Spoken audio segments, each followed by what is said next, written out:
Hello, everyone, and welcome back to the Challenge 41, Episode 6 RHAP podcast. I'm Brian Cohen. Here with me, as always, my co-host, Ali Lasher. Ali, how are you?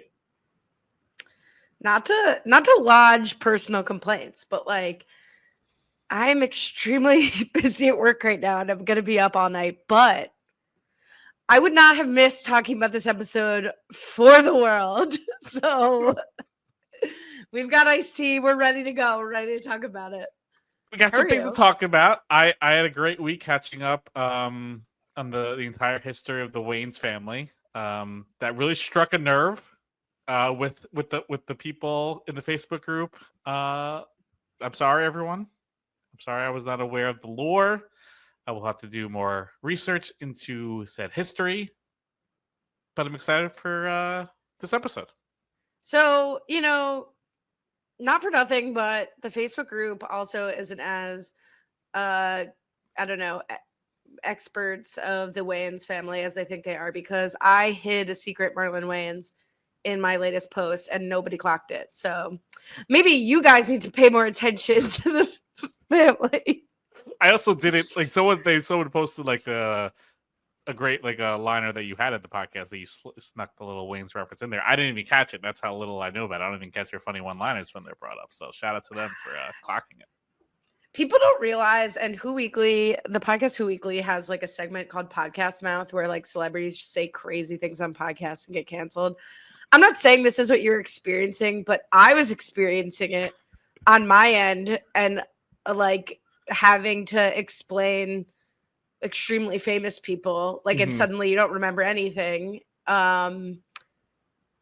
Like it's extremely scary to be on a podcast and like get confronted that like you don't know something everybody in the world knows.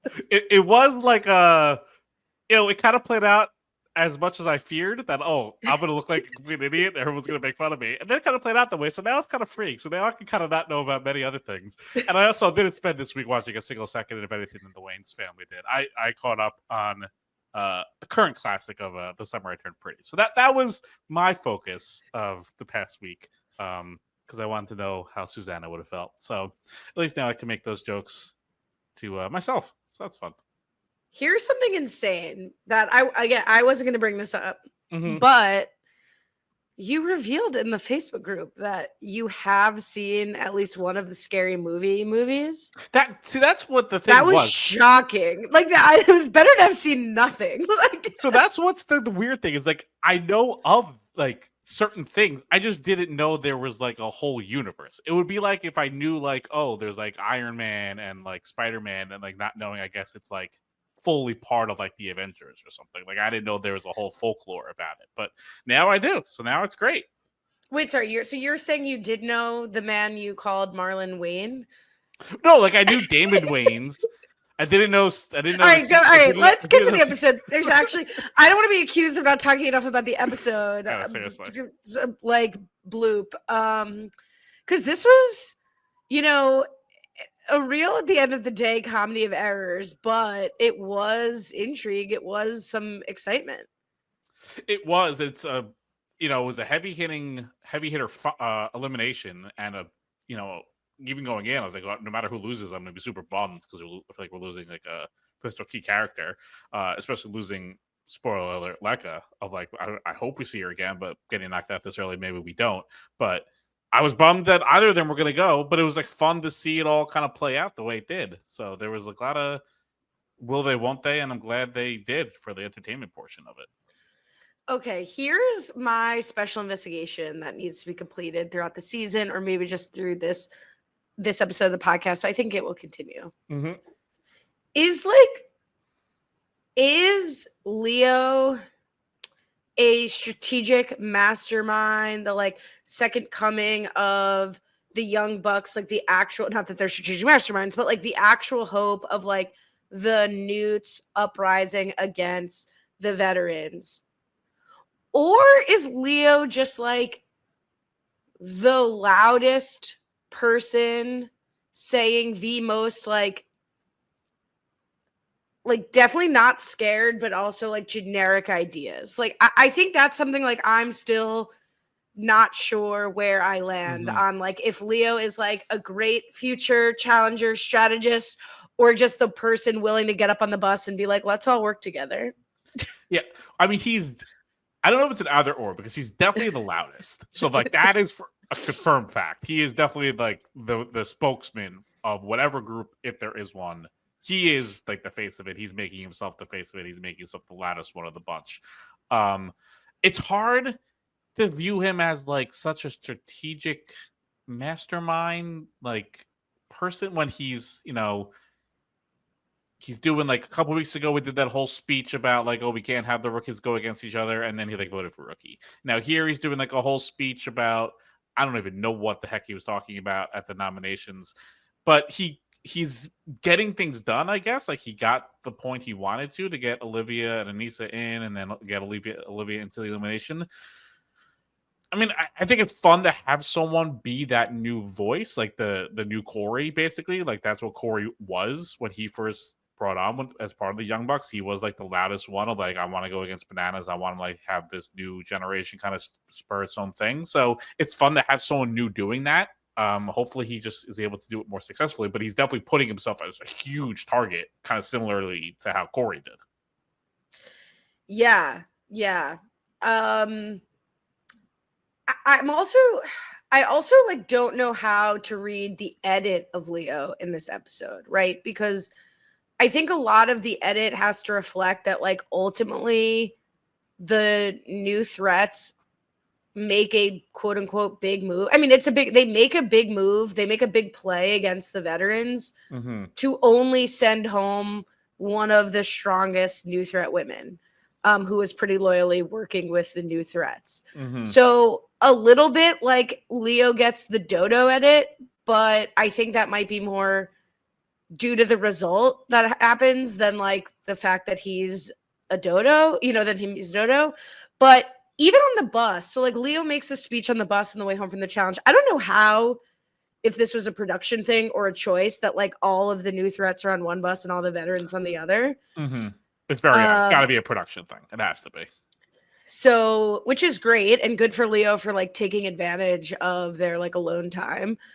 But like Justin and Leo are, like very cheer, very like, let's lock in and dominate. Like we are the faces. We're going to put them in the retirement home, but they're not like saying anything. And what I really appreciated from D here is she's kind of like coasting in the energy of the crowd and explaining what it means. Like, hey guys, just to confirm, you're giving your word that you are not going to go against the rookies. Like we're all being like team power, but here's what that means in the game. And I think the Newts have a lot of spirit and they're good at challenges, and we see that later, but like they're not, what does lock in mean here, right? We're not getting actual like calls to action from Leo or Justin. Yeah, I mean, the one thing that was weird is, clock TJ is weird, like this coming up this episode on or whatever. And like in the upcoming episode, there was, I think he had a line like something like the rookies are constantly going against each other. And like that hasn't been a thing like through the eliminations. Like I think in all the, like it's almost been always like a vet rookie in like a lot of these eliminations. And a lot of the times it's like the vet being voted in. So like I don't know where that was coming from, because there has been a lot of like the rookie camaraderie. Now it's just a weird question of like some people were clearly seeing going back and forth. Like there was a whole thing about Justin potentially sliding more in with some like the vet women, some of the vet side, and now here he's part of like the rah rookie. So like I think one of the issues is there are people playing both sides smartly, I think, because as vet Michaela clocks, like she's planning for like the game to switch up and change, and maybe some of the rookies who are from other shows are also similarly thinking like, oh, maybe this game's going to change. So that's like the weird thing is like the rookies are trying to keep that like rah go team go, but some of them clearly aren't all on board like Justin. Yeah, and Izzy's a prime example here, because she jumps in on the bus of like, there's more of us, like we can change this, and it's like not a great time. And she does clock this in her own confessional, but like she's got to really consider the groundswell of support for the rookies to work together the week that her closest vet ally is up as the hangnail. Yeah. No, it's also interesting that this is now really shifting into that rookie vet thing, and like the UK is kind of like a little bit fading to the background. Like that's more like the blurred lines of like, are we leaning more into like the UK alliance, or is it more rookie vet type thing? So that's like with the tricky dynamic comes into play, especially here for Olivia. Do you ever like hear yourself on the podcast and like, what am I like? I can't believe I just said that sentence. Like, new threat, veteran, hang now. Like, you got to think about that. Like, we sound insane. Anyway, so with speaking of Olivia, right? I think this week is going to be really interesting. You know, we see Olivia go up because Ashley really puts up a fight about the possibility of being the hang now on Derek's elimination when he's calling out Jeremy and Will. Yep. Or Jake, I don't know who could tell. But I think what happens to Olivia here, and just seeing how it plays out from the format perspective, like I always thought being the hang now was risky, but I don't think I really appreciated until I saw it play out just how much power the winning team has. It's not so easy, even if you have the numbers, to guarantee that you won't get voted in as the hang now, which really kudos to Ashley for pitching a fit about it and not going with the flow. And a double question mark to Aviv and the other Bananas Alliance members who were just so willing to let Bananas be the possible hang now when the America Bananas vote was going down. Yeah, I mean, you could really, I mean, it was perfectly exemplified here by tossing in Anissa, who has more social capital with people now, so that people weren't going to vote for her.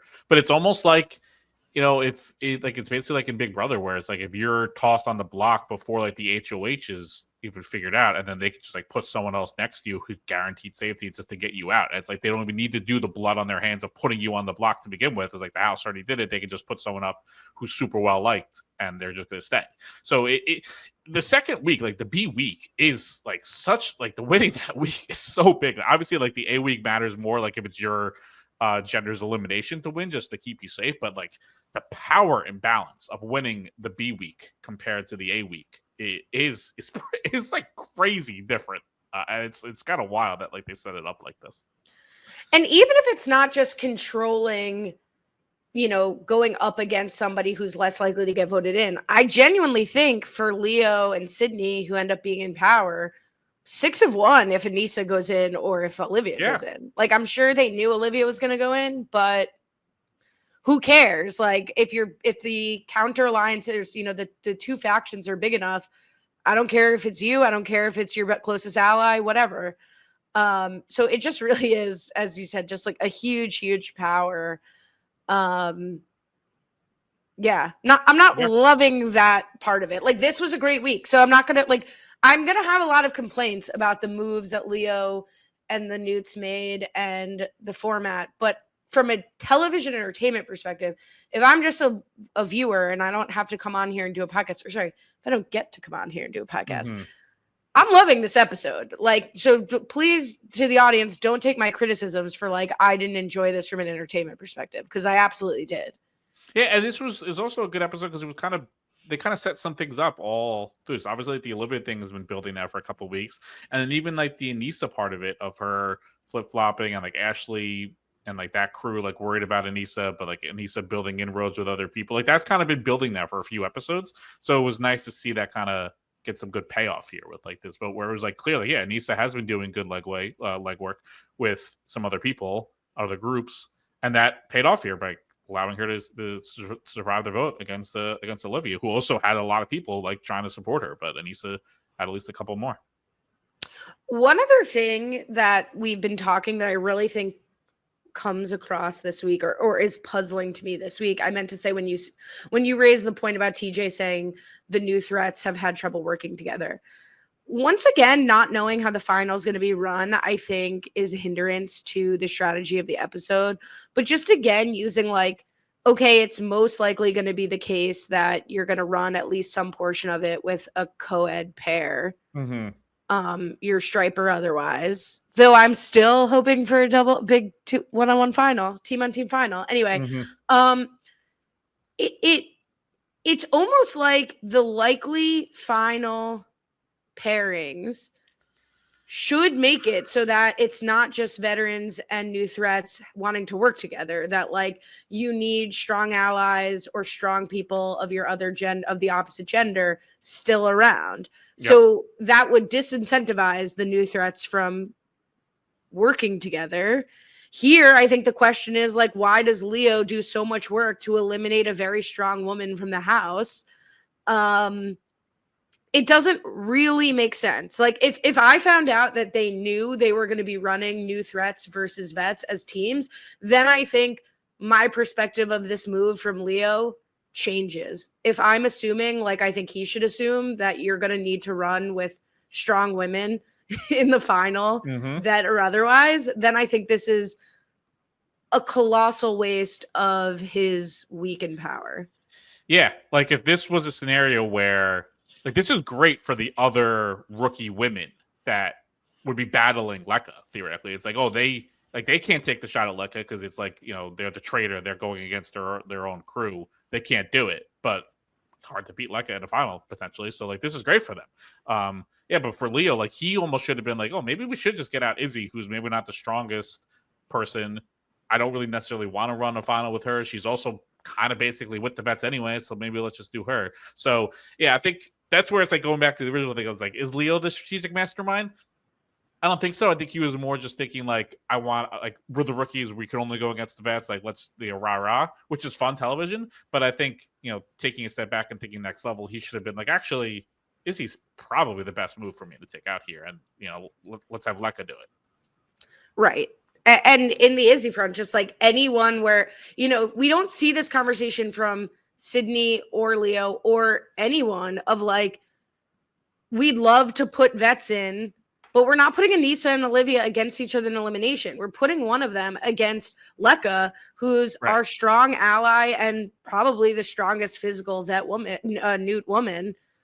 We need to pivot our plan. We'd love to put Olivia in, but we've got to, like Olivia did, put Ben in against Derek. Like, we've got to put in someone who Lekka can easily beat. Now, maybe they took for granted that like Lekka's a beast, and she has as good a chance as anyone of beating any of these vets, but they were willing to gamble with her, which was strange. It was. And we did see Lekka, at least obviously this showing have like maybe trying to like maybe pivot herself, but I guess she doesn't have the social capital herself to pull off that shift. Yeah, true. All right, let's get to the daily, because we'll give Lekka one last like amazing goodbye at her performance in this daily. Yeah. All right, so let's get to the daily right after this. All right. Oh, we're still doing that. Well, we're trying to get back to it. You know what's funny? The last two episodes I did remember when we moved to the daily, but like, I'm not authorized. Daily for this week ruins my life. And so I'll explain it, then a quick question about TJ. So there's a structure, there's a giant structure over the water, kind of like an obstacle course. Each pair is supposed to climb up, go across it, collect 5 runes along the way, swim over to a platform, and do a tangram puzzle. Question about TJ. He says, and maybe I'm misunderstanding, but I think he kind of says, we all know this is my favorite thing on the challenge. This is, which is, I guess, just like heights over water, which, again, like, I don't know, maybe, I don't know, TJ's changed over the years or whatever, but from my understanding, his favorite thing is trivia. And while, yes, that could sometimes be heights over water, I think it's more the fun thing that he likes about it are people's stupid answers and then just being flung wildly, not just having a structure of heights over water. So I was a little confused by that by TJ. Yeah. My boyfriend's friend does this thing where he's just like, everyone knows that when he says something that like it couldn't possibly be that everyone knows. That's what this felt like. He's just like, this is my favorite. Everyone knows that. And we're like, we gaslight ourselves to be like, yeah, it's the Emperor's New Clothes. I too knew that was TJ's favorite. I'm TJ's biggest fan. Right. Yeah, it is interesting. It's almost like, as I think trivia used to be your favorite, and we've all kind of acknowledged that trivia isn't as good as it maybe once was. TJ evolves as well, and he's like, the answers aren't quite as dumb as they used to be, and the falls aren't quite as unsafe as perhaps they used to be. Right. So I'm re-clarifying that what I love is people falling into the water from a great height. So I'll take this, I'll take that, whatever. Everybody knows. Everyone knows. Everyone knows. And even this daily, I mean, I would actually describe this daily as like my least favorite thing about the challenge of a 700 heat thing of like two people going at a time, very slow timed portion where you have no idea who's doing well, who's doing poorly. I would describe this as my least favorite thing. But even if you liked the people falling in the water, this was people just like having a fun little pencil dive at the top. It wasn't even like people falling wildly. So I don't know. I thought I knew TJ after all these years, but I guess he could still surprise us after all this time. Yeah. It was news, certainly, I think, to the most actual fans of TJ. It tracks that, like, that's certainly what he enjoys the most in trivia. Like, he doesn't do the like laugh unless the person's falling in trivia. Like, just the answer alone isn't going to get him that giddy. But one thing I didn't like about the challenge, besides everything you already said, which is like questions what we know about our dad, and like, we had to watch it 1,000 times. I'm there with complaining about that.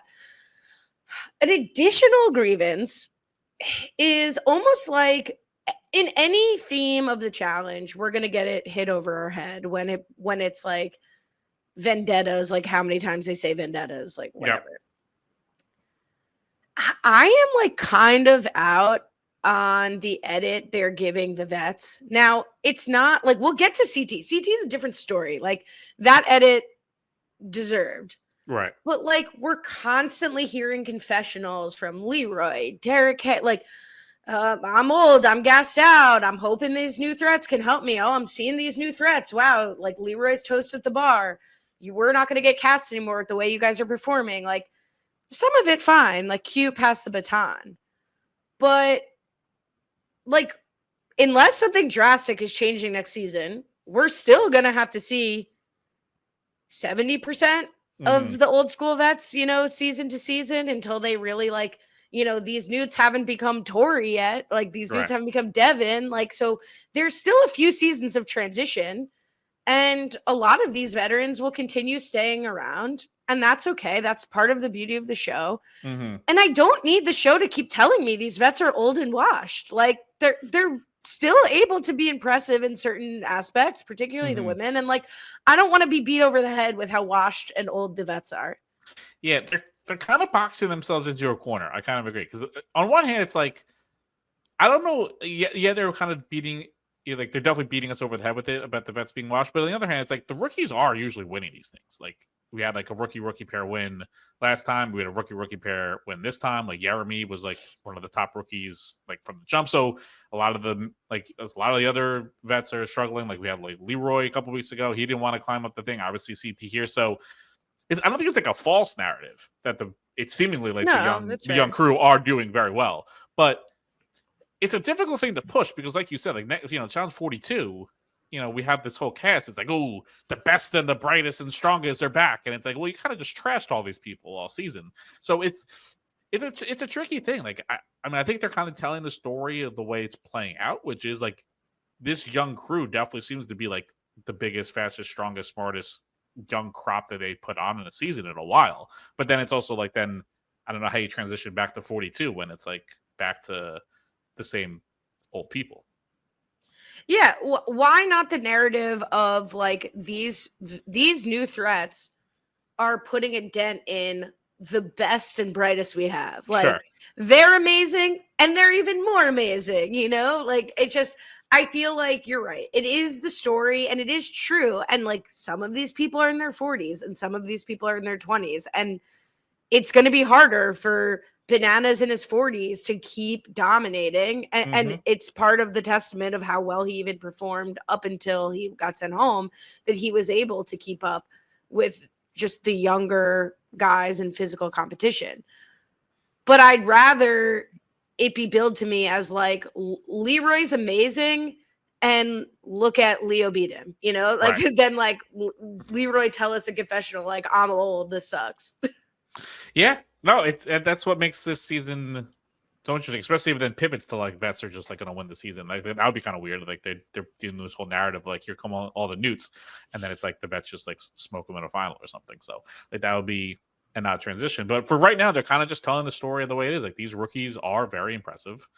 They're making a lot of the vets, especially the vet men. I would say like I don't know if the narrative is definitely as true for the vet women, but definitely for the CT and Leroy. I mean, when Bananas gets smoked, like we're seeing that play out. So you got to tell it. Yeah.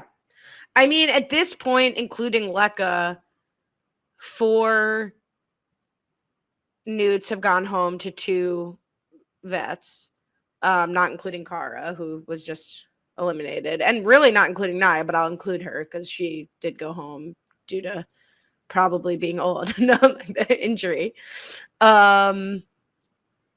Yeah.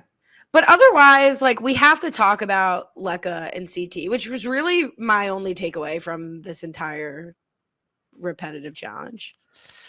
Yeah, so I mean, obviously the biggest negative that they tried to push was so there was 2 things. CT drastically struggles in this daily, falling all over the place, can't climb the ladder. And they really, I mean, back in the house, it was pushed even more the idea of like, was CT throwing this? And to me, I don't understand how that's like a conversation. Like, as he points out, what does he have to gain? Like, I know we brought this up of like, oh, are we going to see someone throw it to get someone in? And I think that could still happen. But like, what does CT have to gain by getting Lekka into elimination? So that being a topic at all was, I felt like gaslit. Like, why are we spending time on this? I'd rather spend more time on like CT, like focus on CT sucking and like doing things like that. But the conversation be so much of like, was he throwing it? It like took me out of it because there's just no way he was throwing it. See, that's interesting. I feel like you're our commenter who was like, all you did was talk about the Wayans brothers. I hear you that they definitely talked about this ridiculous narrative, but I thought that was more because that's what Turbo and CT fight about. Like, I think from Turbo's perspective, he doesn't understand why CT, who's like a god in the challenge, is unable to do this. And I think he can only like reconcile it by saying, like, you must have thrown it. And CT obviously is like, what are you, insane? To your point, what do I have to gain from it? And Turbo's like, then don't come back anymore if you're that physically bad. And like, that's Turbo. Like, he's going to chew you out and scream when it doesn't impact him in the slightest because you just disappointed him. I don't think anybody else felt that way. And I don't think that was like the central narrative of like, I know they gave one comment about it during the actual challenge, but I thought you were going to say the narrative was somewhere between CT is physically incapable of getting up the ladder versus the story that CT is having a trauma response to the last time he was doing TJ's favorite heights over water activity.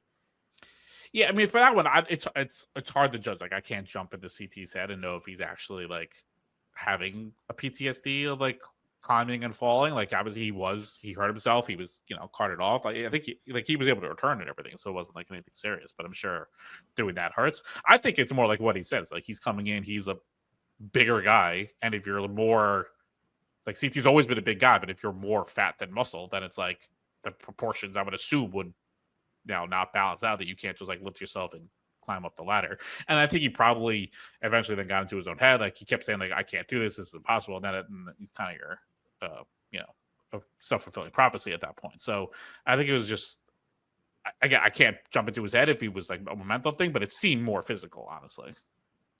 Yeah.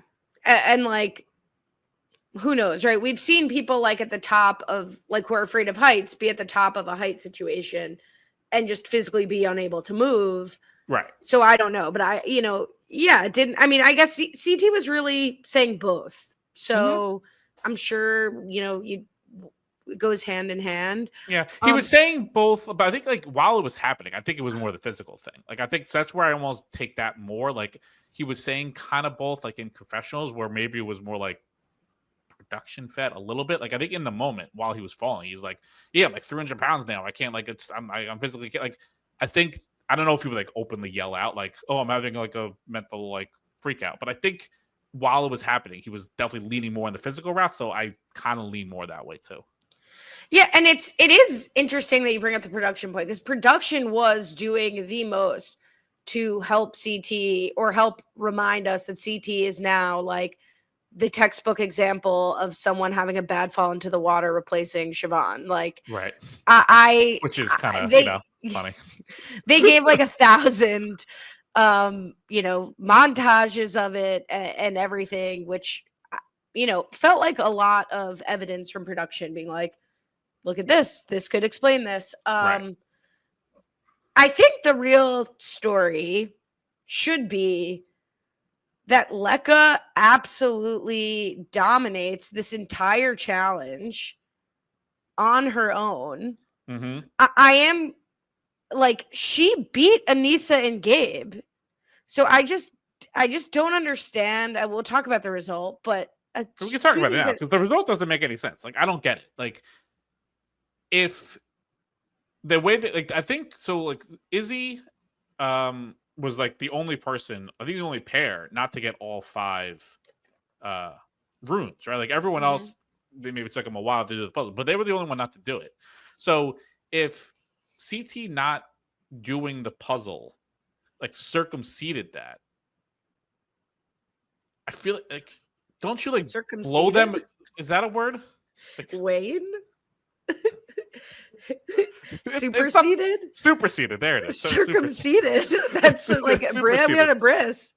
Don't get It's, circumcited. it's top of mind. It's coming up. Okay, yeah. I had a thought. Yeah, shouldn't they have like blown it like they're DQ'd? Like, right? Isn't that the thing? Like, they're just like DQ'd. Why is their score even in the books?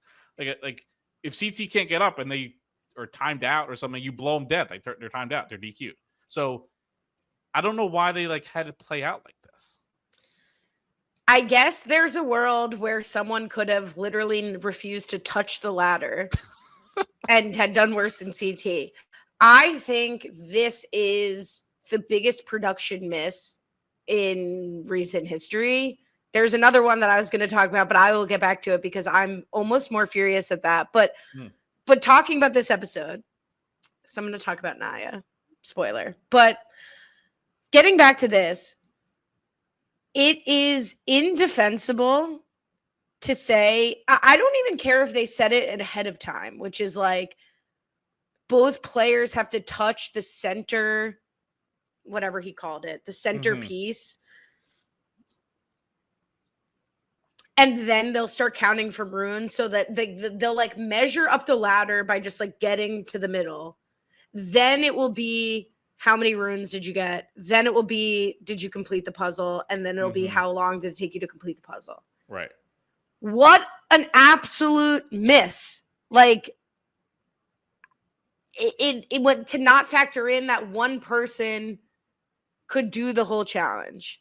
Or to your point, like, maybe don't DQ them, but tell Lekka to like stop. Like, CT has to get up to the ladder before you can even start gathering runes. Right. That wasn't a rule to our knowledge. And honestly, I would understand if they made them last if like everyone completed, like all teams got all 5 runes, completed the puzzle. Like, having one person complete the puzzle, of course, should jump ahead of another team not doing it. So like if Izzy, who was? Oh wait, I disagree. I said of course, but I disagree, because if you are going to make a challenge that one person can win on their own, and unless you have an obligation, each team member must retrieve 2 runes or whatever, because we've seen, it's ruins. Okay, whatever. 2 ruins, like, we've seen that before, where like they're tied together, so both of you have to do it, or you each have to get a certain amount of flags. I didn't go back, so maybe he said that at the beginning. But if to your point, if you're gonna let somebody do all 5 ruins, and if all CT did was climb up there and do the puzzle, and he did the puzzle, he helped from the water. No. He was. I actually liked that the challenge was set up so that if you didn't get up there, you couldn't help with the puzzle. That's penalty enough. Again, it should have been, you either each have an obligation, you have 3 ruins each, or you cannot begin the puzzle till you're both up there. But barring that, if you've just set it up so that somebody can do it all while the other person sits there, and that takes a lot more time, so they are disadvantaged by doing that. Right. that they should be rewarded if they beat teams of 2. And that goes back to my other grievance, which is if you are telling me that if Nia just swum out on her challenge and Gabe could have climbed the wall and done the puzzle, that she would not have been DQ'd. Yep. Then why didn't they let her do that? Because she sure as hell would have been cleared to get in the water with her injury. Yep. And I'm so inconsistent that if I were Nia, I'd be like, she already retired from the challenge, so I'd be out here on Twitter screaming. Yeah, it's very frustrating. These they come up with these like games, these dailies and stuff like that. I'm sure it's like difficult to come up with, but maybe make them simpler. So like the rules are simpler, so it's clear who wins. So it's clear you have a clear winner, a clear loser, and it's not just like, well, they got to this point slower than this one, but also they didn't follow the rule for this one, so they technically lose. Like, there shouldn't be so many order of operations in like the daily. Like, it should just be make them more like they box themselves in the corners with these things, and it's like they couldn't fathom the idea that someone couldn't like climb up the ladder and do these. Like, it's like on them, and then they put themselves in these positions. Yeah, and if they had checkpoints, like once you're both up, then you can start gathering ruins. It would be easier to track. Even if they said, like, you both need to be up there to complete the puzzle, Lecca and CT would still beat Izzy and Leroy with the. So, yeah, I thought I was really upset. Kudos to Lecca for keeping her cool on this. She did. I would have found it really difficult. This felt very, very unfair throughout. 100%. Yeah, no, I agree. I do want to shout out, I didn't go through because it's just too hard to track. And you know what? Like, the show is not going to help us. No. What am I supposed to do? But I do think Derek C and Adrienne came in second to Leo and Sydney. So just shout out to them because they both got the second picks in the matchups. Mm-hmm. Shout out to them. Yeah, okay. Here's another question for the like, are Leo and Sydney like strategists or doing too much or whatever? There's a very quick secret Newt meeting with Izzy, Lecca, D, America, Leo, Justin, Sydney, at least that we could see. Mm-hmm. And just as Sydney and Leo tell us, here's our crack plan. We are going to pass Izzy's name along. Mm-hmm. As a misdirect to catch the vets slipping, make them sweat, make Olivia kick off, and then at the deliberation, we will actually reveal who the name will be, and we're not telling anyone, including the nudes. Is this a good plan? Is this a little bit too cute? Like, do you think there's a purpose in passing along a decoy name? So what's so funny is I thought what they were trying to do, because there was so much talk about like who's the leak, who's the mole or whatever.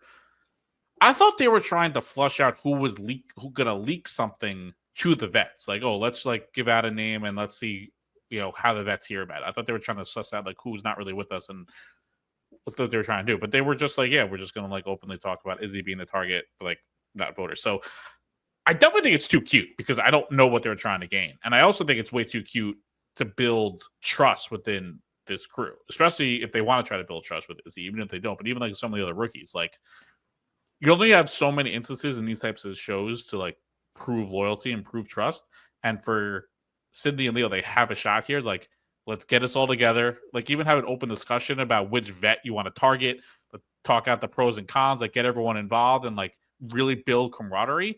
And like icing everyone out and like surprising them, I just don't think that's a good way to build cohesion amongst the crew. Like, yeah, it's a fun TV moment. You get like the ooh, wow, oh, it's look who it is. But again, it goes like for the same thing, like for Leo, even just like targeting Anissa at this point, it doesn't make much sense. Like doing all this is fun and it's like a cool thing, but I don't think it's productive. Yeah, it definitely only served to piss the vets off. Because, like, at the end of the day, just like what happened to Olivia and Anissa here, can happen to you tomorrow. And, like, do you need to give Anissa such a false sense of security just to stab her in the back? It almost felt too Survivor influence. Like, I wonder if Sydney came up with this. Like, you don't need to blindside people for a nomination. Like, that's just not what needs to be done in the challenge. Yep.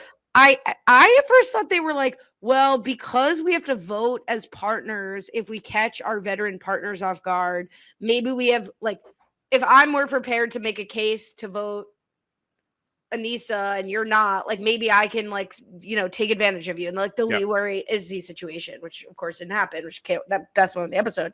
But like I really don't think there was any advantage. If anything, like maybe if you know who it's going to be, you can work your partner in advance. Like again, there's Right. nothing that the vets can do besides get in your ear to prevent you from doing what you want to do. This isn't a week where someone's safe. This isn't like going to be saved.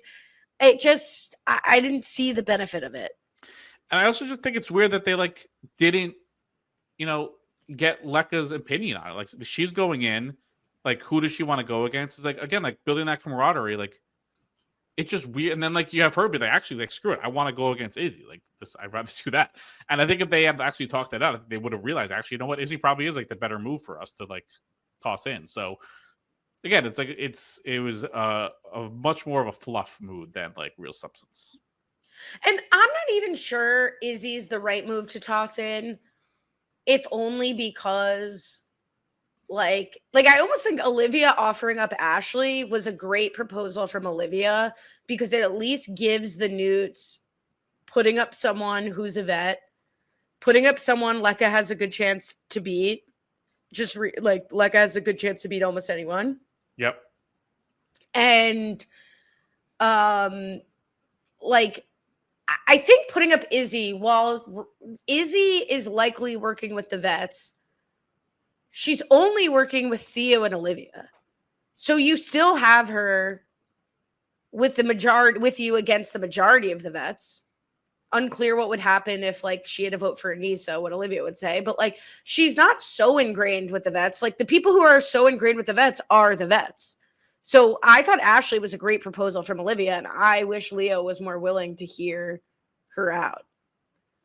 Yeah, no, I think there were a lot of better opinions that could have been shared and better ideas put together if they listen to them. It's kind of like going back to like one of America's Big Brother seasons, but like this guy Cameron, they kind of did this. Like he won HOH, and he was like, "Oh, I'm going to tell everyone I'm going to nominate these two people, and actually I'm going to surprise them and do this."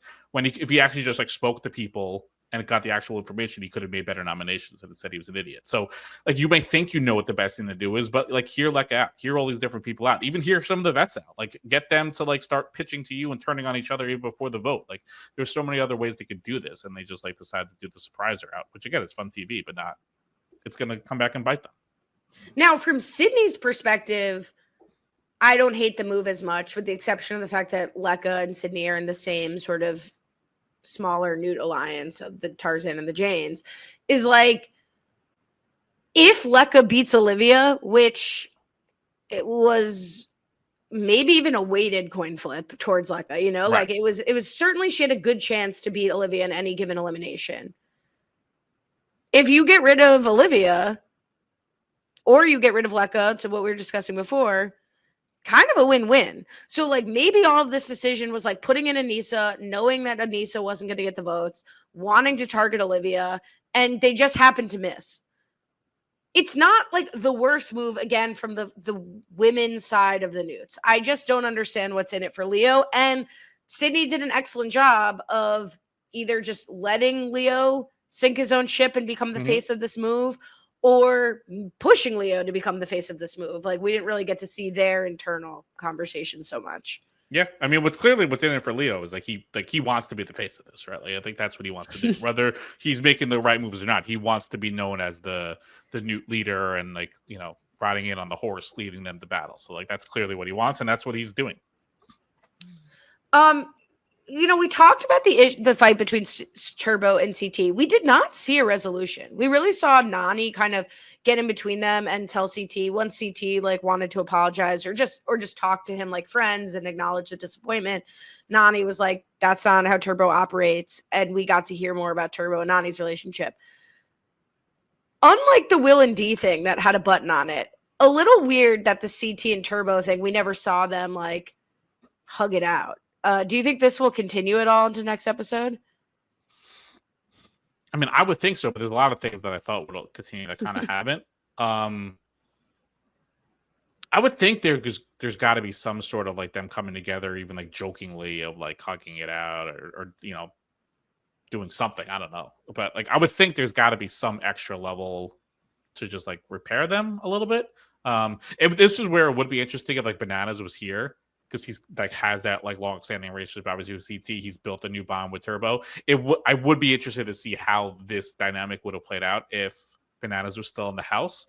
So it's that's where I was like, oh, I kind of what would Johnny Bananas do, as Leroy would say. I would love to know what he would do with these two going head to head. Yeah, it's a stretch, but I wonder if they're setting up like a Turbo CT elimination at any point. Like I don't know how, like if CT ends up in the bottom next week with Anissa, like wrong person ends up throwing in Turbo or trying to. Yeah. I mean, Turbo seems like he's in a good spot, but that would be wild. It is just still amazing to me about Turbo being like so likable. Like it's so jarring from like where he was a couple years ago. Yeah. And like he can get in these fights even with CT, and it's like everyone's like trying to cool him down and calm him down. It's just, I mean, it's impressive. Good for Turbo. One thing I know I'm dogging Sydney and Leo a lot here, but I do want to commend them. Seeing them go to work and like lie and work the vets was very impressive. Like both of them were like, the rookies can't work together. Sydney's like, there are a lot of vet women I'd prefer to work with. I just don't know in either of their case that it was worth exposing their ability to lie. Like one of the best things they have as new players is the vets don't know their games because the vets definitely aren't watching the shows they're on. Some cases like Love Island, you're not on a show that you're really gaming anyone, at least openly. And two, like they don't know what it looks like for you to lie. They're underestimating you. Like they're just assuming like you respect me. And Nissa's like, I've been in 28 eliminations. Like I can just work her over by saying it's too early for me. Like your little friend Lekka wouldn't want to go against me, and that should be sufficient. Now, Anissa, Olivia, a lot of other vets are going to probably look at Leo and Sydney sideways when they try to talk to them. Mm-hmm. Yeah, it's a very interesting split for sure. Also, in defense of Izzy, like we see her quote unquote spill the beans to Olivia. And at least what we see in the edit, she's like, well, my name's being thrown around. And I was like, oh, wow, Izzy's going to just straight up lie to Olivia, like as planned. And Olivia's like, why? As a decoy? Because none of these vets are stupid enough to think that these new threats would not take an opportunity to guarantee a vet go in. Right. And then we even see this like on Survivor. Like if your name is like willing to be a decoy, which like never happens at the challenge, but like the fact that it is willing to happen, like that shows how expendable Izzy has to feel amongst that crew. Like they're willing to like toss my name out there just for fun. Like clearly they don't give two craps about me. So of course she should tell Olivia. Be like, this, I don't know what their real plan is. They won't tell me, but hopefully, you work your magic to try to keep me safe and get who you want to go in, and like you do your thing. But like there was nothing to tell. Like there's just no world that any decoy would have prevented people from thinking the person who stood up, like Leo stood up in front of everyone 2 votes ago and was like, we need to stop doing rookie on rookie crime. Yep. And you think he's going to, with his first order of business, put Izzy in? Like, you're the one who spilled the beans, Leo, like not Izzy. Yeah. And also what would change, right? Like Olivia was going to go to him and pitch Ashley, regardless of what she heard. Anissa was going to go to him and pitch anyone but me, regardless of what she heard. Yep. Nothing has changed because it's not like the vets didn't put in work because they thought Izzy was going to go in. Yeah, and honestly, I mean, I think they did as much work as they can. I think for some people, the vets in their mind succeeded. I mean, it was an 8-4 vote. So like in their minds, like they're good with what Leo did. Like they get in Anissa, and like we're good with Olivia going in. She's not really with us anyway. She's sort of with someone like the expendable Newts. So like sure, go for her. That's great. And we get out Lekka, who's like Ritter's strongest rookie new women. So yeah, good job, Leo. Right. They came and did Bananas' dirty work, which again, if this is Sydney's brainchild, she was working with Bananas. She's closer with at least those vets. In addition to Jeremy and company. So, is Sydney the nude of the week? I don't know. What did you think of Olivia's offer to Leo? Because I thought the pitch for Ashley was great. I like that she put it to him like, well, why would you put Anissa in over Ashley? Like, kind of trying to play to his like ego a little bit, or let him explain what he's looking for out of this week. But she could have said like, I will not put you up, or I will not vote for you. And to your point before, like, she's not really working with that many people, particularly not that many men, because Rogan's already left, whatever. She just says, if you put Ashley in, I will do my best to protect you. Like, that's nothing. I agreed with Leo being like, that's an extremely weak offer. Yeah, what does that mean? I'm going to win a daily and you'll be I'll save you. Like, that's what I'll like when you're not even like up for grabs. I'll do that stupid thing where it's a save. Yeah, I think she should have spoon fed Leo. Like, this is not a good move for you. You should vote in Ashley because this is who is most likely Lecca could beat, and like you get a vet girl out, but you also save Lecca. Like, you throw in Olivia, you throw in me, or you throw in Anissa. Like, we're two of the strong. Like, Anissa in eliminations. Obviously, this would have been a great elimination to go against Anissa, but you go against Olivia. Like, those are tough women to knock out. But like, you go against Ashley, she's much better suited to beat you in a final than in a physical elimination. So toss her in. You get one of the vet women out that you want to get out, but you also save Lecca. So I think there was a way that she could have fed more into that. But I think Leo came into this conversation dead set on what he wanted to do, and like it would have taken something astronomical that Olivia could have said to sway Leo, because I think he was like 99.9% of the way there to what his decision was. Totally. One more thing before we get to the deliberation, at least for me, Michaela's got some confusing edits this season, but I was extremely impressed by the conversation in Aviv, Michaela, and Anissa's room of Michaela trying to get ahead of being ambushed by the nominations and saying to Anissa, like, what are we doing if it's Olivia or anyone in this room? What are we doing if it's you, Anissa, versus Olivia? Like, I thought that, again, very survivor mindset of like, let's align on the possibility. What if this person plays an idol? Then who are we voting for? Right. So, shout out to Michaela on that. And Anissa not handling that super smoothly.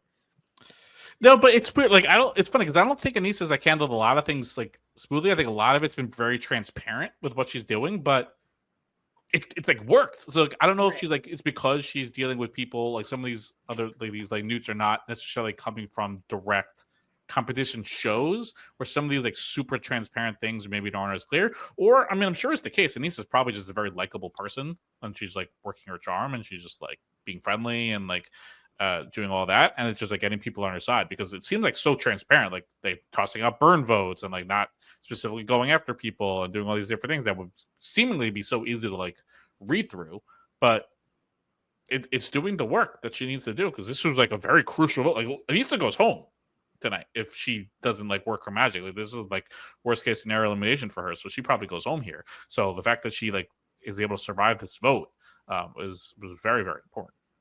Yeah, I think it's very disarming when someone just tells you to your face, like, I'll have to protect Olivia over you. But I'd still appreciate your vote. Like, wow, this person is trustworthy because I can't trust them in this one situation. But if I make sure it's not this one situation, then I can trust them. Like, would you rather be Anissa's number 2, 3, 4 or have Anissa as your enemy? And I think at least in this point of the game, these women benefit from Anissa as, being Anissa's 2, 3, 4.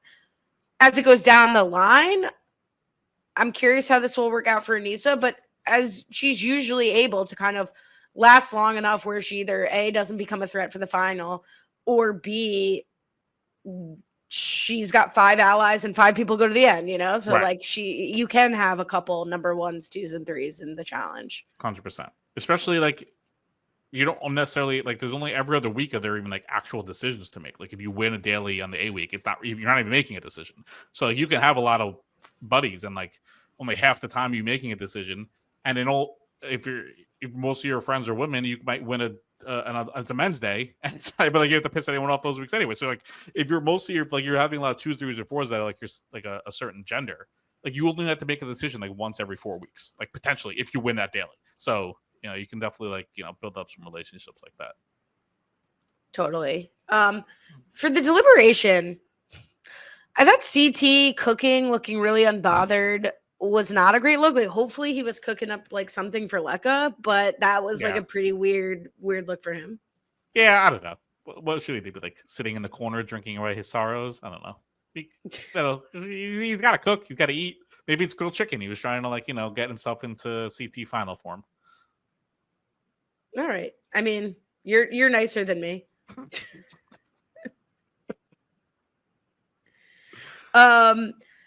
So the votes, Anissa goes up in the most annoying speech of all time from Leo. Like, who even cares? The votes really get split.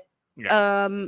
Aviv and Cedric, Jeremy and Michaela, Justin and Dee, Derek, Kay and America, Ashley and Will, and Leroy and Izzy end up voting for Olivia.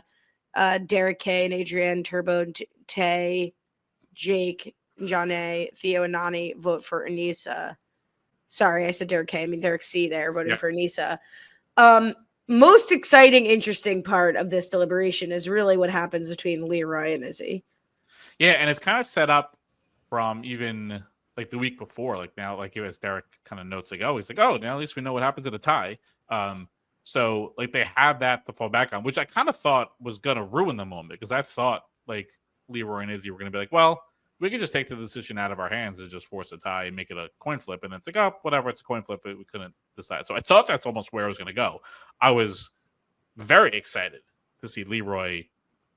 I don't know if we've ever really seen this before, of him like strong arm a vote, like even so, especially publicly, like maybe behind the scenes he's tried to do some things before, but to be so public about strong arming a vote and be like, no, I am 100% not voting for Anissa here was very fun. And even like calling people out and being like, look, if you're like 3 or 4 in alliance, like where does that make you stand? And really like force arming Izzy. I would have loved to see if Izzy had a lot of conviction too and be like, well, we're not voting then. I guess we're not voting. And then I would have loved to see where TJ goes from there. Like not only is it a potential tie, but it's like a split pair that doesn't decide. Like I don't like how we decide who goes in, but I kind of wish Izzy was even closer to Olivia. And it would have been even more of a, decisive vote. Yeah, Leroy says at one point to her, like, do you want to go in for her? Which part of me is like, I don't know if this is edited out or just speculated or random, but that if you and I can't vote, TJ will come in and say, okay, well then you, Izzy, are going in. Right. Which is, I think, what would happen is like, okay, you have the coin toss in the House vote tie, but if you and your partner cannot agree, you will go in. Yeah, I would think so. Which, Leroy obviously has a lot of leverage there if that's the case. I didn't know Leroy rode for Anissa like that. But, I liked and didn't love the stinger at the end where Leroy's like, I just thought to myself, what would Bananas do in this situation? Mm-hmm. Like, I was maybe going to let it go. If Leroy's had this in him the whole time, like, we need to see more of this from Leroy. The question for me is, like, I forget who says this confessional that Leroy put a target on Izzy's back here. I don't think that's the case. Like, maybe people don't like how Leroy strong-armed her. Maybe you don't want to work with Leroy because you feel like there's no leverage here. Leroy clearly showed his hand of where he is, but to think Leroy'd be doing anything else but just riding with the Stone Cold veterans, like you never seen Leroy on the challenge. Yeah. I don't think this put a target on Izzy's back. I don't think Olivia would even blame her. I think it's just like everyone would say Leroy completely strong-armed her into this vote. Yeah, I think more what put a target on Izzy's back sort of is like her, I guess, going to Olivia in like the rookie in the Newt's mind of like sharing their secrets, like secret quote unquote, and like kind of planting her flag that she's with Olivia. Like, sure, she's a target. Like in a week where they can't get Olivia, they can go after Izzy. But I think that was the case anyway. If anything, I thought I was like, oh, is this going to make Leroy a target? But then all that we came out of it was hearing people more like being like, no, this is all on Leo. Like we have to get our revenge on Leo, not like, oh, we have to get our revenge against Leroy. So I was worried that this was going to like put Leroy as like the face of like the vet group. Like, oh, like if Leo is like the leader of the Newts, Leroy is the leader of the vets. But we didn't really see that really come to play.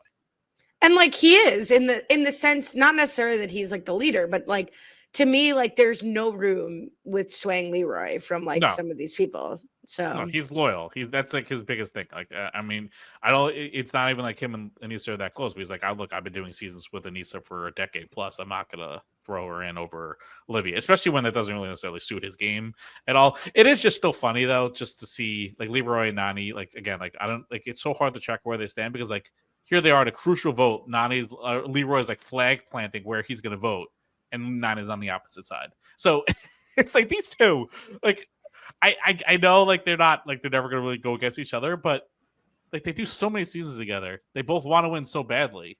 Can't they get on the same page and like figure things out that's good for both of their games? Like it's just like a crucial vote. Leroy's like sticking his neck out, and whether like Nani, like it's just wild that like it's such a crucial vote. They're like on opposite sides. I mean, I don't know how crucial a vote it even really is, but like I guess Olivia's not their number. There's no world Nani should be expected to throw down against Theo, who's Olivia's boyfriend. Like to me, the Nani vote was just like Anissa's not. I guess First of all, Anissa's extremely close with Olivia. Yeah, I guess Theo is Olivia's boyfriend and partner, future husband and father of her unknown at the time child. Like, what is Nani supposed to do? Nani would have to offer to go in. Right. In that case, I forgot that the Theo was her partner. I just had Nani as the vote. I'll scrap that. But it's still, the point still stands. They're not always on the same page in these types of decisions. This one, we'll strike from the record. Mulligan. One of the other things that was interesting is Justin votes for Olivia, right? We had like Justin and Olivia win together and agree to pardon Izzy, which like presumably was setting up Justin to be like working with Olivia, trying to make amends. Right? Yes. Like I think he won with Olivia. Yes, he did. Yeah.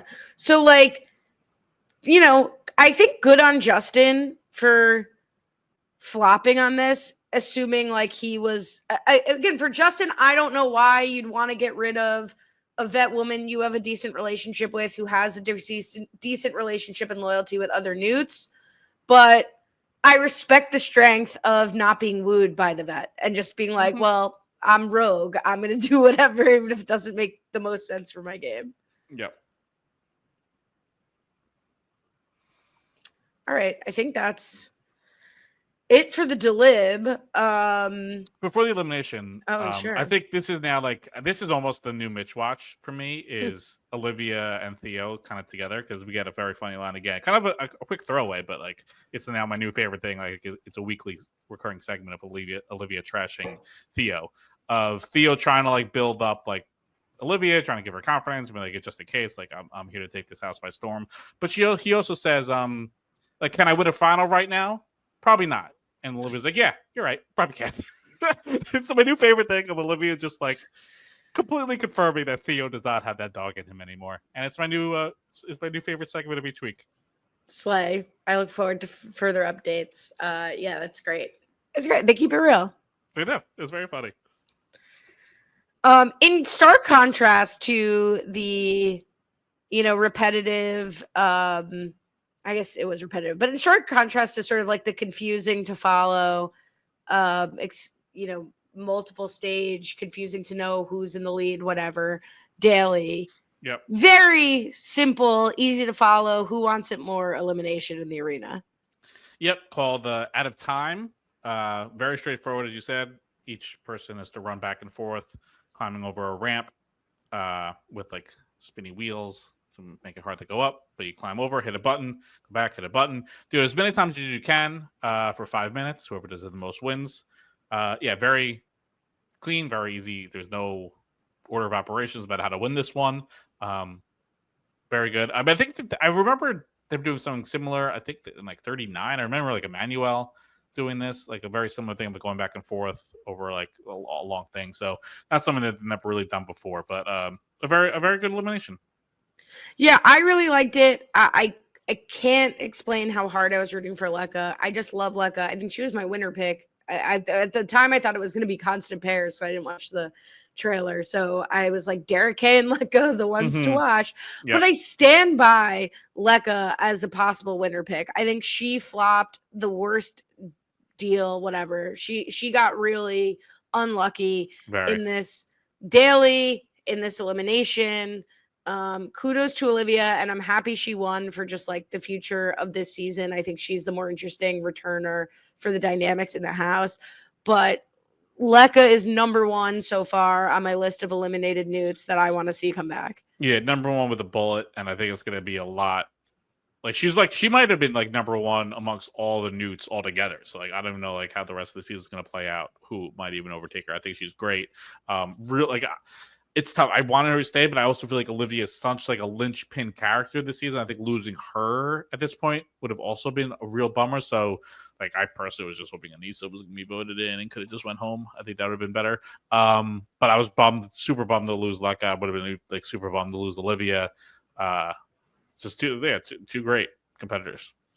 Yeah, like Lekka's almost like could be like an Evelyn, you know? Like I'm just like I'm really high on the future of Lekka on the challenge. Yeah. You know, also this just to point out for any haters, Wes, who's complaining about the unfair eliminations with respect to size, like Gabe and Bananas.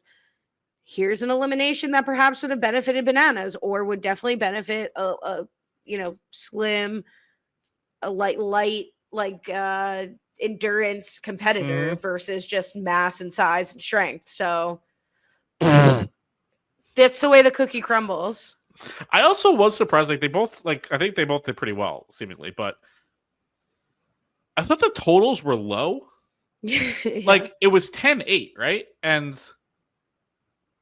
it seemed like they were able to go like back and forth like one time. It would take them like, I don't know, 10 seconds, 15 seconds. Like, so I don't know what the deal was with that, with the scores, if that was like somehow like a second round or something like that, or like it was like they said it was more time than it was. I don't know, but it seemed of a 10-8. Like that didn't add up to like how well they were doing in the beginning, unless they both just really gassed out after like 3 minutes and like they just like both didn't do anything for the last couple. But I don't know. It was just like the score seemed super low compared to what they were doing. Yeah, I agree. I had the same thought, and maybe we'll hear there were multiple rounds or heats or something. It's a good point. I just assume like, wow, it must have been really hard. But like, yeah. But I feel like we saw them do it like at least like 5 or 6 times on the show. So like there must have been others that they obviously didn't even include. So yeah, that was a little odd. Yeah, trying to quickly see if there's any live tweeting, but well, whatever. I'm sure people will as it gets to be tomorrow. So tired. No. So I guess all we have left to do is crown the newt. I really think this is one of the hardest newts to crown. Like last week was hard because we had sort of not the best week for the new threats, but here, like the new threats were like the star of the episode, and I'm still struggling of like who gets the newt of the week. Yeah, so I mean, I think like just for their impact on this episode, like Leo would have to be in the running, and Sydney, they both win the daily. But personally, like this is, going out, like giving her like her ceremonial vow, like the tip of the cap. Like I give it to Lekka. Like she did great in the daily. She shouldn't have lost this daily. I think she did pretty well in the elimination. She's like, to me, clearly like the top person to return. TJ loves her. I give it to Lekka. I mean, she's the top person to return out of Blue and Ben. No disrespect to Blue and Ben. Honestly, she's like my top person to return. I think of all like of this cast right now, like who I most want back. Of the newts, I think it's like her and D would be like 1 and 2 in my head. I love Lekka. That's well documented. But and I actually was hoping she'd win the elimination because I was like, then she's the newt, and we could just get rid of Leo and Sydney and Izzy here. I'll make a case for Izzy in a second, but like, I can't, and I'm happy to put it to the Facebook or to give us 2 separate newts. Like, I can't have someone go home at the hand of one of their closest alliance members when they're in power. And like, that's the newt of the week, like she went home and she didn't do enough to pick her partner, didn't do enough to make sure that she wasn't facing Olivia or Anissa in an elimination. When again, like one of her main 4 alliance members was in power for the week. So I just can't on that basis. Like if she was the newt of the week, she would have either beaten Olivia or never faced Olivia in the elimination. But I love her. My love for Lekka's on a trial. She's not, for me, the newt. My nominations, of course, Leo, although I just think like we talk about a new girl, old guy. Like, who wins the episode? Is that somebody who has a good outcome that leaves the episode a winner? Or is that somebody who had the biggest laughs or the biggest moments? Like, Leo had the biggest screen time spike, like future of his future on the show, moments. He is absolutely not a winner leaving this episode. Like, I think he's big flop Tina and going to be up against some stuff as we move on. Sydney, quieter episode, but I think the result is much better for her. Was like better, she was able to action strategy. I think though, if not Leo by default, I think my nomination is Izzy, because she walks away the winner. A new threat who she's not working with, who's a strong female competitor, is gone. She, maybe she's a little bit in trouble for revealing the most obvious plan of all time, but Olivia's still in the house. I thought she did a good job maybe bridging the alliances and even being included in the original Newt conversations to begin with when she has these alliances to Olivia. So that's where my head's at. We could put it to the Facebook group. Yeah, I think I would still nominate Lekka. I guess Izzy's fair. People want to toss a Sydney out there or even a Leo, but I mean, maybe it's Leo. Leo to me is the mute and the Newt. It's just impact. His impact was the biggest, but also say less, as Derek C said. Well, I mean, the mute doesn't have to be a Newt, right? It could be anyone, because yeah, the mute would have to be CT this week. Yeah. You're right. He's the mute. Yeah, he's the mute. Which is, I mean, if you had the odds of would CT ever be a mute in his career, this might be his first. I know it's the first season that's ever existed, but let's say it existed for all 41 seasons. Maybe the time when he beat the crap out of Adam, out of morality, we would give it to him. But other than that, this must be his first ever mute. Oh, I'm glad you referenced Adam, because it was crazy to watch somebody tell CT he's going to smash them. That was crazy for Turbo to reference. There's no way he knows the reference. Crazy for him to happen to say that. Who would you say is the Godzilla and King Kong?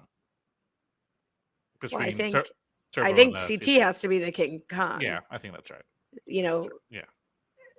Having not seen any of the franchises just based on size, and Turbo's breathing fire, so does Godzilla do that? I don't know. That was very funny though. That was a good graphic. The one thing that who was it? Was Leo or was it Jeremiah who? Jeremiah. Goodbye. Oh my god, my brain. You're gonna get cooked. Jeremy. Oh my god. You know what it is? Because it's this stupid show with Jeremiah, and now it's I got all these freaking people in my head. Okay.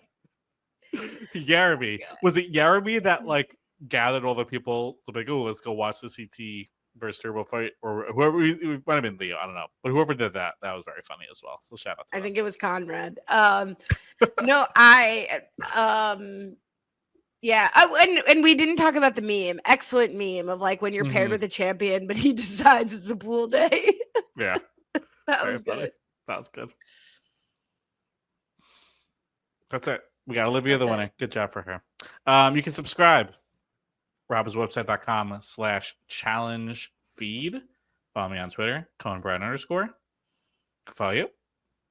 Don't follow me anywhere, but Kiwi and I will be activating the new girl old guy thread chain, whatever, that we've completed the project. We're going to be talking about the first episode of The Paper on Peacock with one of my favorite comedians, Alex Settleman, who is fifth build. So people are making fun of me for plugging him.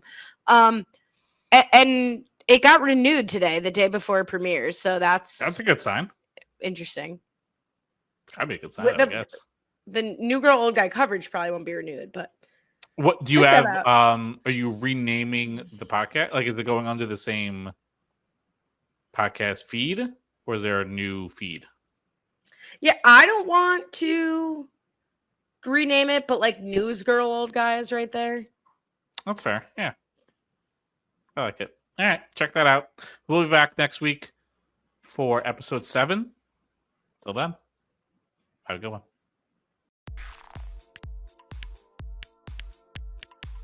This is RHAP. We know reality TV.